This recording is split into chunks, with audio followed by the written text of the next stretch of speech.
ଜୟ ଜଗନ୍ନାଥ। ଆସନ୍ତୁ ଜାଣିବା ଆଜିର ପଞ୍ଚାଙ୍ଗ। ଆଜି ହେଉଛି ଇଂରାଜୀ ମାସ ଅଗଷ୍ଟ 3 ତାରିଖ 2024 ମସିହା ଶନିବାର। ଓଡ଼ିଆ ମାସ ହେଉଛି ଶ୍ରାବଣ ମାସ। ପକ୍ଷ ହେଉଛି କୃଷ୍ଣପକ୍ଷ। ତିଥି ହେଉଛି ଚତୁର୍ଦ୍ଦଶୀ। ନକ୍ଷତ୍ର ହେଉଛି ପୁନର୍ବସୁ ନକ୍ଷତ୍ର।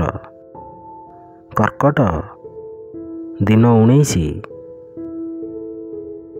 ପୁରୀକୁ ସୂର୍ଯ୍ୟୋଦୟ ସମୟ ହେଉଛି 5:26 ଓ ସୂର୍ଯ୍ୟାସ୍ତ ସମୟ ହେଉଛି 6:19। ଜୟ ଜଗନ୍ନାଥ।